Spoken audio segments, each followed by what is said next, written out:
My name is Lauren Hayes, and for 8 straight months, my Mondays began the same way, at 9 a.m. sharp, sitting at the oak table in my little blue craftsman house in Ballard, Seattle. The coffee steamed beside me.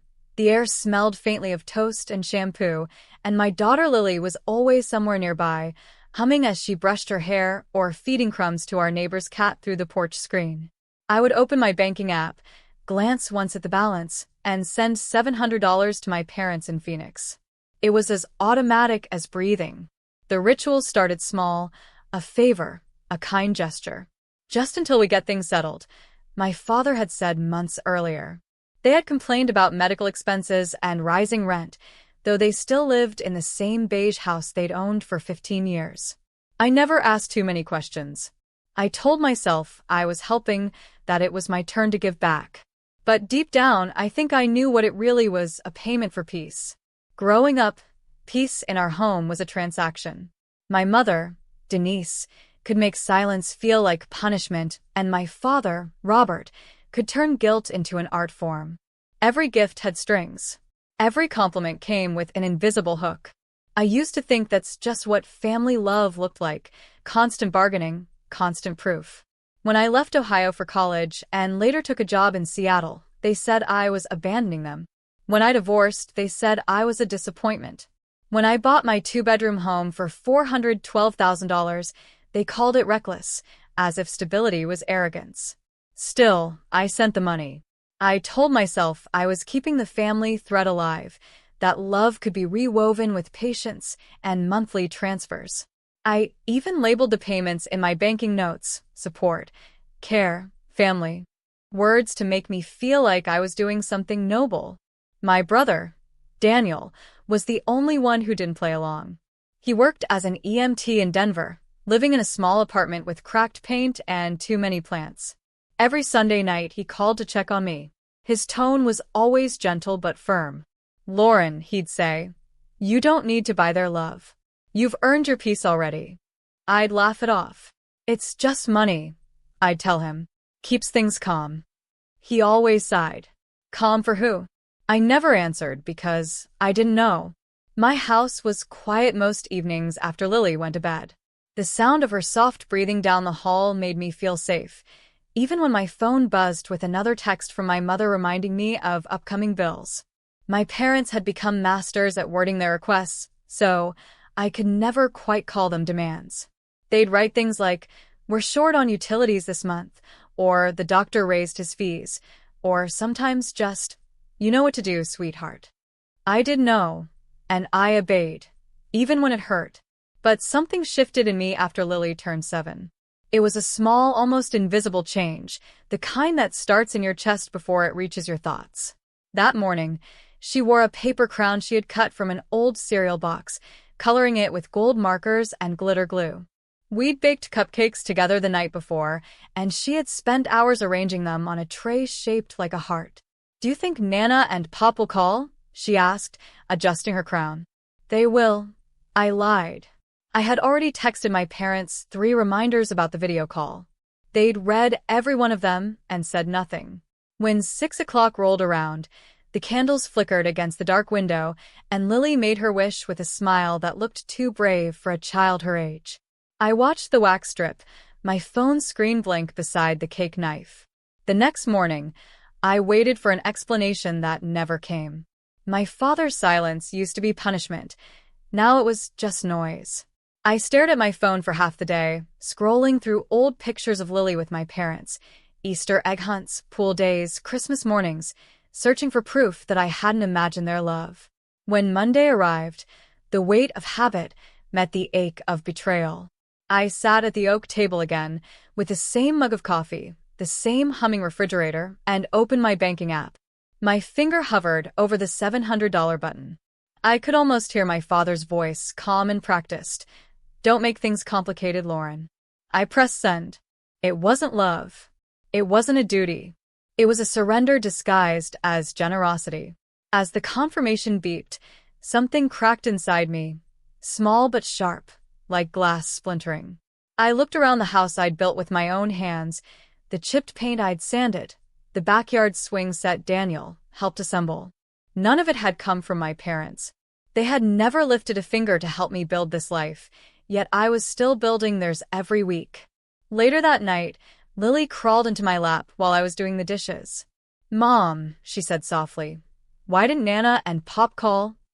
I swallowed hard. "Maybe they forgot, sweetheart." She frowned. "Do people forget love?" The question stayed with me long after she fell asleep. I stood by the window, watching the rain roll down the glass, and thought about every Monday that had passed, how easily I'd mistaken fear for peace, guilt for love. I remembered Daniel's words again. Calm for whom? That night, I couldn't sleep. The house seemed too quiet, the air too still. Around midnight, I opened my phone again and scrolled through the transfers. 33 of them, neatly lined in rows, each one marked success. The total glared up at me, $23,100. I stared at the number until my eyes blurred. When I finally closed the app, I whispered into the dark, "No more." I didn't know then that breaking that habit would hurt much more than silence. I didn't know that by ending the payments, I was about to uncover what my parents really valued, and it wasn't love. That realization would come soon enough. For now, I only knew the strange, trembling quiet of a Monday night without a transaction. For the first time in months, the air felt lighter. I turned off my phone, kissed Lily's forehead, and let the house breathe with me. It was the calm before everything fell apart. Thursday evening settled quietly over the house, wrapping the rooms in a kind of tired calm. The dishwasher hummed, the scent of lavender detergent filled the kitchen, and Lily was tucked into bed, reading her favorite horse stories under the soft glow of her nightlight. I was rinsing mugs when my phone buzzed on the counter. The name on the screen made my stomach tighten. Dad. For a moment, I almost smiled. Maybe it was an apology. Maybe they finally remembered Lily's birthday. I dried my hands and opened the message. "Your child means nothing to us." The words burned through the screen. I read them 3 times, waiting for some kind of context, some hidden meaning that would make it hurt less. But there was nothing, just that one clean cut of cruelty. I typed back with trembling fingers. "You missed her birthday." The reply came faster than I could breathe. "We owe you nothing. Stop making demands." It felt like the air in the kitchen had thickened, pressing against my chest. The hum of the dishwasher became unbearable. I locked the phone, set it face down, and leaned against the counter, staring at the space above the sink. My reflection in the window looked strange, a woman who had mistaken silence for peace, habit for love. I walked to the living room, where Lily's pink backpack lay on the floor beside the couch. Her school drawings were scattered on the coffee table, stick figures of us holding hands under a big yellow sun. I ran my thumb across one of them and felt something inside me break open. Without thinking, I picked up my phone again and opened the banking app. The familiar Monday transfer was already scheduled for the upcoming week. I stared at the number, $700, and hit cancel. The app asked if I was sure. For the first time in months, I was. One by one, I scrolled through 8 months of transactions. Each one carried a small note I had written to convince myself. Help, care, family. 34 payments, $700 each. $23,800 in total. The number made my throat tighten. I took screenshots of all of it and saved them in a new folder titled Monday. Then I blocked both of my parents' numbers. After that, I made tea I never drank. The cup sat untouched until the steam disappeared and the surface turned cold. I went to bed, but didn't sleep. I listened to the refrigerator hum, the occasional creak of the house, and the faint sound of Lily's breathing through the wall. In the morning, the world looked the same, but everything inside me had shifted. The sunlight hit the kitchen counter, the coffee maker sputtered, but I didn't feel like the same woman who had sat there every Monday pretending things were fine. I called Daniel before work. His voice was steady, like always. When I told him what happened, there was silence on the line for a few seconds, then he said, "I'm proud of you." That startled me. "For what?" "For finally ending it," he said. "For realizing you don't have to buy people to keep them." I swallowed hard. "It still feels wrong." He sighed softly. "It feels wrong because they taught you it should. Give it time. Take today off if you can. I couldn't, deadlines were waiting, but I promised to slow down. During lunch, I walked to the waterfront near the office. The air smelled like salt and wet metal. I watched a tugboat push a row of barges through the gray water and thought about boundaries, how fragile they are when built from guilt instead of strength. By the time I got home, I felt calmer. Lily was painting at the kitchen table, her little fingers streaked with blue and pink. "Can we go to the park tomorrow?" she asked. "Of course," I said, ruffling her hair. Her smile was all the proof I needed that I'd made the right choice. That weekend, I decided to change things around the house. It wasn't about redecorating, it was about reclaiming space. I bought a small can of navy paint and redid the front door. The color was rich and bold, nothing like the faded white it had been before. While it dried, I fixed the hall closet door that had been stuck since the day I moved in.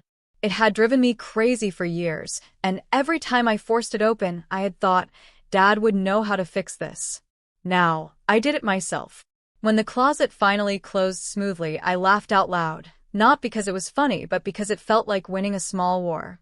That night, after Lily fell asleep, I wrote a letter to myself and folded it neatly into the kitchen junk drawer.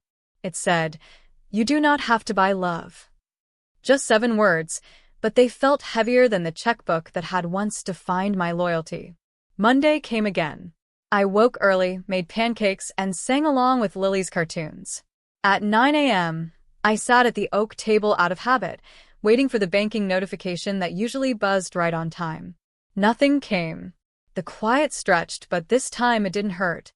It felt clean. I poured another cup of coffee and smiled at the silence. After dropping Lily at school, I returned home and stood in the doorway, looking around. The house seemed to breathe differently, lighter, freer, as if it had been waiting for me to let go. The next few days passed peacefully. I worked, cooked, played with Lily, and didn't once check my phone, expecting a message from them. The weight that had followed me for years was gone. But peace, I learned, doesn't come without consequences. 3 days later, the storm began to gather. Quietly at first, like a hum you can't quite place. I didn't know then that my decision to stop those payments would expose more than money could ever hide. I didn't know my parents' silence was only the calm before their retaliation. That Thursday night, as the wind rattled the chime in the hall, I looked out the window at the dark street below. The air smelled like rain. I thought I heard my phone buzz from the counter, but when I checked, it was only an old reminder. Monday 9 a.m., transfer. I deleted it. For the first time, I felt completely certain. I had broken the cycle. Whatever storm was coming, I was done paying for peace. It started on a gray Thursday afternoon, the kind that makes you crave quiet. I was halfway through a report at work when my coworker Jenna slid her phone toward me, her expression uncertain. "Lauren," she said softly, "I think you need to see this." On the screen was a post, my mother's name at the top, her photo in the corner. The words felt like a punch. "Our daughter abandoned us. We're old, sick, and living on crackers and tap water. Please, if anyone can spare help, we're desperate." My pulse roared in my ears. The post had hundreds of comments already. Some strangers offered sympathy, others money. My mother had attached a picture of herself wrapped in a shawl, the same one I'd mailed her last Christmas, looking small and pitiful on their patio. Ungrateful daughter. Abandoned parents. The lie grew heavier with every scroll. For a few moments, I sat frozen, my hands cold against the desk. I could almost hear my father's calm voice rehearsing this performance, crafting each word to wound me. When Jenna quietly said, "I'm so sorry," I managed a nod and excused myself. In the privacy of an empty conference room, I stared at the post again. My first instinct was to defend myself, to write in all caps, "I sent them money every Monday for months." But another voice inside whispered, "Don't react. Gather proof." I opened my laptop and started pulling records. Screenshots, bank statements, transfers, every $700 payment since that first Monday. I exported them into a clean PDF labeled proof. Then I printed a copy and slipped it into a blue binder from the supply closet. It felt strangely formal, like I was building a case in court, but maybe that's what it had become. Me versus the story they were telling. I added the text my father sent about Lily. Your child means nothing to us. I added the unanswered messages from her birthday. I typed a one-page timeline, clear and emotionless, from the first payment to the last. By the time I finished, my anger had cooled into something quieter, resolve. That night, I called Aunt Margaret in Cleveland. She had always been the one relative who saw through my parents' polished exterior. They've done it again, I said, my voice shaking. I read her the post. When I finished, she made a low sound that was half sigh, half growl. They're rewriting the story, she said. But not this time. Uncle James joined the call from Detroit. He didn't waste words. Send me everything, he said. I emailed them the binder contents, then sat on the couch staring at the blue front door I'd painted the week before. It looked so steady, so calm. I wasn't sure I could say the same about myself. Less than an hour later, Uncle James texted back with screenshots. Your mother's Instagram, he wrote. She forgot to make it private. My heart sank as I opened the images. There she was, smiling at a restaurant, posing with 2 new handbags, and worst of all, standing on a speedboat at Lake Pleasant. The caption read, Girls' Day on the Water. Bless life. Dated 3 weeks before Lily's birthday. For a long time, I just stared. Anger rose first, then disbelief, then, strangely, relief. Because lies, I realized, can't stay quiet forever. Aunt Margaret called again. We'll handle this, she said firmly. You stay silent. Let the truth speak. An hour later, her comment appeared under the original post. I'm Denise's sister. Our niece supported her parents for months. The truth matters. She attached a redacted image of my bank transfers, dates visible, account numbers hidden. Then Uncle James followed. He uploaded the boat photo and wrote, This doesn't look like crackers and tap water to me. Within minutes, the tide shifted. The same commenters who had scolded me began to question everything. One woman wrote, I donated $200. Are you saying this was fake? Another added, That's pretty low, using your daughter's kindness for attention. By evening, the donation link was gone. My mother turned off comments, then deactivated her account entirely. I sat on the couch in silence, staring at my phone, waiting for the fury to come. Instead, I felt an unexpected calm, like stepping outside after a storm and realizing the world is still standing. Lily wandered in wearing her pajamas, her hair a sleepy halo. Mom, can we make mac and cheese? Of course, I said, following her into the kitchen. I showed her how to measure a cup of milk without spilling, how to stir slowly so the sauce didn't clump. She laughed when she splashed some on her sleeve. The sound of her laughter washed the bitterness out of the air. As we ate, I caught the wind chime outside moving in the night breeze. The house felt warm again, solid mine. Around 9, my phone lit up with an unknown number. I didn't have to guess who it was. I let it ring until it stopped. When the silence returned, I realized something. I didn't owe them a single explanation. Not for the money, not for the boundaries, not for my peace. They could twist their stories in every direction, but the truth had already found its way into the light. Later that night, after Lily fell asleep, I lay in bed listening to the quiet hum of the refrigerator. I thought about how money can change people, how it can make them bend into shapes they don't even recognize. But boundaries, real ones, can unbend you again. I thought about my aunt and uncle, about how they had stepped in without hesitation, not because of obligation, but because they cared. I realized then that love doesn't manipulate. It protects. Before sleep took me, I whispered to the dark, I will protect my child. I will protect my peace. I will tell the truth. Outside, the wind rattled softly against the windows. The storm was over. What came next would be rebuilding. Not the past, but something far better. A life untouched by their lies. The following Monday began like any other, except the air felt lighter. I woke up before my alarm, brewed coffee, and opened the curtains to let the Seattle light spill into the kitchen. For months, Mondays had been tied to tension, to that 9 a.m. ritual that drained both my bank account and my heart. Now they simply meant a fresh start. That morning, I opened my laptop and found an email from HR. They were assigning me to a new client in New York and congratulating me on the success of my last campaign. A small performance bonus was attached. Nothing grand, but the recognition felt bigger than the amount. It wasn't the money that mattered. It was what it symbolized. I was being valued for something that came from me, not what I gave away. I sent a quick photo of the Navy front door to Daniel with a message, still holding strong. Within minutes, he replied with a picture of 2 airline tickets. Seattle. This weekend. We're cooking for you. No arguments. By Friday night, they were here, Daniel and his girlfriend, Ava, breezing into my little blue house with a suitcase full of good olive oil, fresh herbs, and that kind of easy warmth that fills a space before the door even closes. Lily squealed when she saw them, wrapping herself around Daniel's leg before running off to show Ava her new drawing. The kitchen turned into a kind of celebration. Ava chopped vegetables while humming, Daniel grilled salmon on the small deck I'd stained in the spring, and Lily wove pink ribbons through Ava's braid. We ate at the oak table, the same one where I used to sit every Monday morning, transferring money that felt like penance. This time, laughter filled the space where guilt used to live. As we ate, Daniel lifted his glass. "To start over," he said. I looked around the table, at Lily's wide smile, Ava's easy kindness, my brother's steady presence, and realized something simple but profound. Family isn't a contract that drains you, it's a circle that holds you.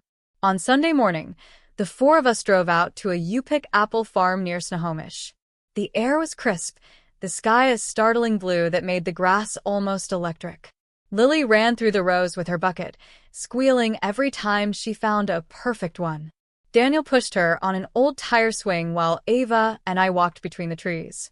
She told me how much Daniel admired my strength, though he rarely said it aloud. I smiled, not because I felt strong, but because maybe I was finally learning to be. That afternoon, after they left for the airport, I sat beside a sleeping Lily on the couch. The quilt rose and fell with her breathing. The house smelled faintly of apples and rosemary. I took out a notebook and wrote one final letter to my parents. It wasn't long. I wish you peace, but the payments are over. The door is open only to kindness and truth. If you wish to know your granddaughter, come with love, not demands. I didn't sign it with bitterness, only finality. Then I folded it neatly and tucked it into the drawer beside the binder that held every receipt, every proof, every wound I'd documented. I didn't need to mail it. Writing it was enough. A week later, Aunt Margaret called. "We talked," she said. "Without you there, because you've already said enough. Your parents were told to stop lying. Everyone's done making excuses for them." I closed my eyes, feeling a strange mix of relief and sadness. "What did they say?" "Not much," she admitted. "But they heard it. That's what matters." Before hanging up, she said something I'll never forget. "You didn't abandon anyone, Lauren. You drew a line and refused to let it bleed." When the call ended, I went outside with a watering can and tended the small garden I'd started that spring. The flowers, marigolds, daisies, and wild lavender, leaned gently toward the sun. The navy door behind me gleamed in the afternoon light. October arrived quietly. Life didn't change overnight, but it grew steadily. I refinanced the house and shaved $118 off my monthly payment, a small victory that felt like progress. I replaced the cracked kitchen tile with warm oak planks. I framed Lily's paper crown, the one she wore on her forgotten birthday, and hung it near the pantry so I'd see it every morning. It reminded me that even the smallest things can become symbols of survival. When Thanksgiving came, Daniel returned with Ava. He carved the turkey with the same careful hands he used in his ambulance work. We went around the table sharing what we were thankful for. I said, "Peace." Lily grinned and said, "Pumpkin pie." We laughed until tears came.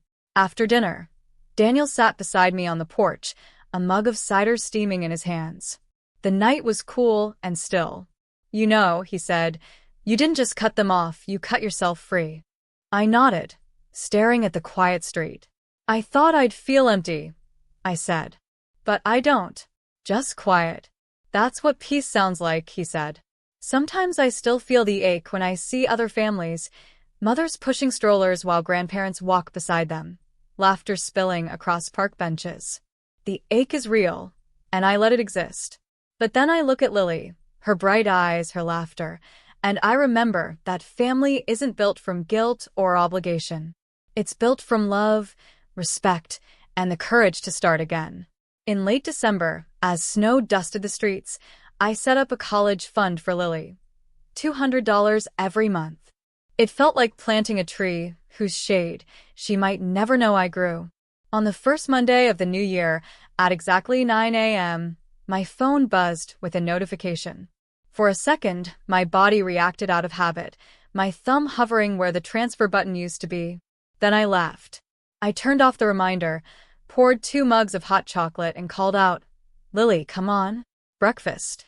She padded into the kitchen in her fuzzy socks, hair sticking up like fireworks. We sat at the oak table, clinking our mugs together like crystal. Outside, the sky was pale and full of promise. For the first time in years, a Monday morning didn't mean loss or duty. It meant something far greater, peace, earned honestly and kept faithfully. And as Lily smiled across the table, chocolate on her lip, I realized that was the real inheritance I wanted to pass on.